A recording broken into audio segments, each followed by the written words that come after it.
Salam Bapak Ibu Saudara-saudari yang terkasih. Selamat datang di channel Pemulihan Hati.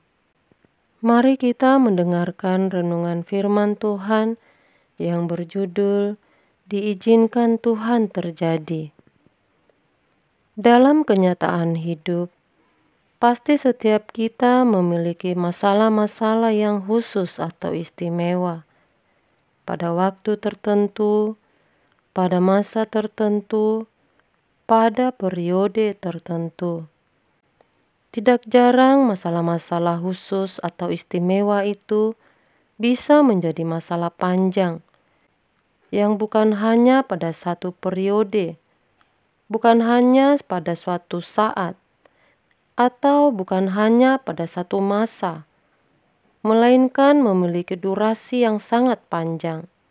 Ada masalah-masalah yang temporal, insidental, tapi ada juga yang panjang. Kalau dikatakan khusus atau istimewa, tentu saja unik karena tidak dialami oleh orang lain.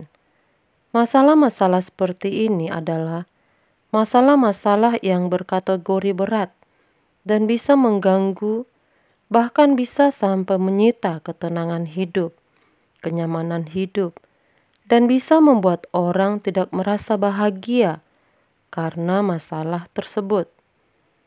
Tidak jarang Tuhan tidak memberi jawaban atau Tuhan membiarkan persoalan itu berlangsung tanpa kita tahu mengapa hal itu diizinkan Tuhan terjadi.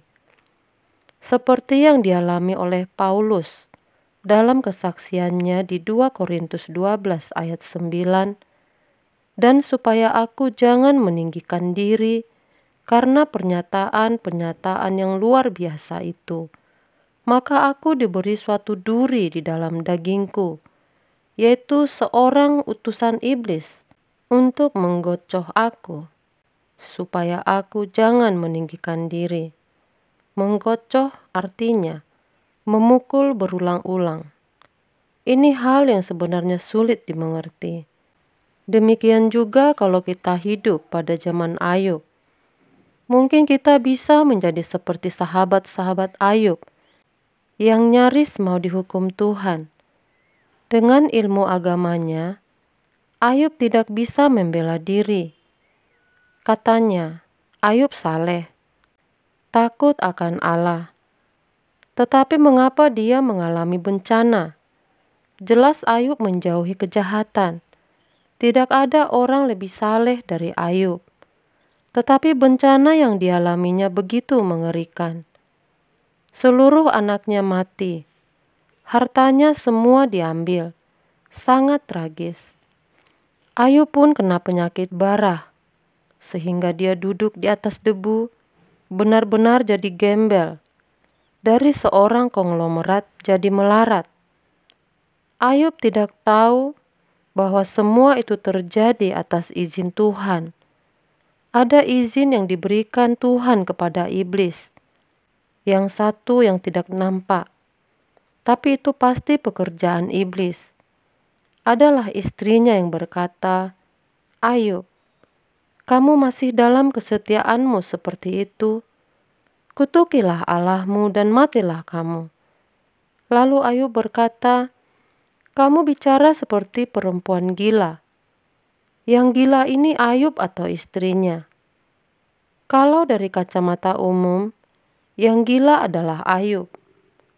Ayub sudah mengalami badai musibah begitu hebat, namun masih saja bersikap setia kepada Allah.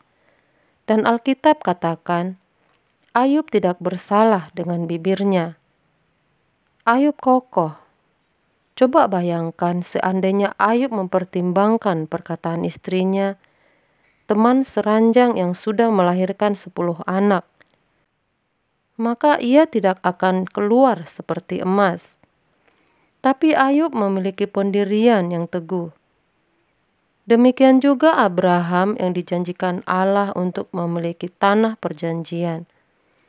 Tapi sampai mati, Abraham tidak menemukan negeri itu.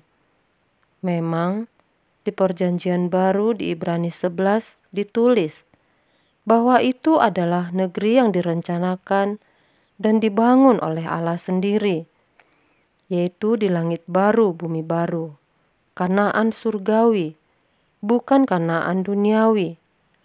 Tetapi kalau kita membaca kitab Kejadian, Elohim Yahweh tidak memberitahukan bahwa itu adalah negeri yang ada di balik kehidupan ini. Dan tidak pernah kita baca di kitab Kejadian, Abraham bertanya-tanya, kok tidak ada negeri itu? Tapi Abraham percaya kepada Allah dan tidak luntur percayanya.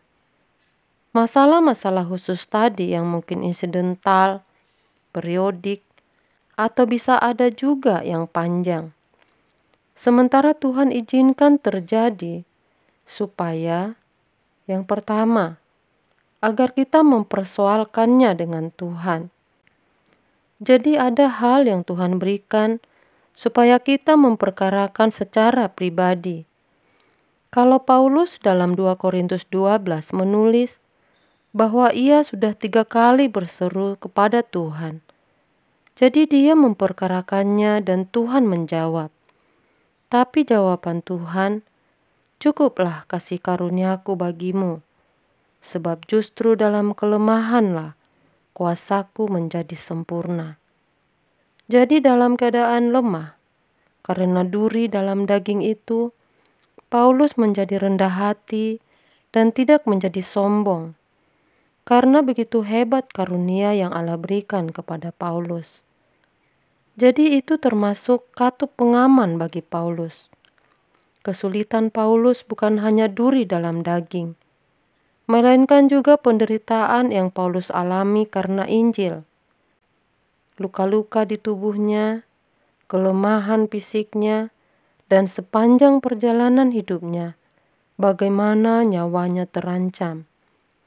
Tetapi keadaan itu mengkondisikan Paulus menjadi seorang yang eskatomaniak. Dan Tuhan tidak memberitahu Paulus bahwa kedatangannya bukan pada saat Paulus masih hidup. Yang kedua, supaya kita merindukan dunia yang akan datang. Kalau kita tidak merindukan kedatangan Tuhan, berarti ada unsur pengkhianatan atau ketidaksetiaan kepada Tuhan. Sekarang, mari kita memeriksa diri kita sendiri. Duri dalam daging apakah yang sekarang sedang kita hadapi? Ketidaknyamanan hidup apakah yang kita miliki? Ketahuilah bahwa semua itu diizinkan Tuhan atau dikehendaki oleh Tuhan. Demikianlah renungan ini kiranya dapat memberikan pencerahan bagi kita semua. Tuhan Yesus memberkati.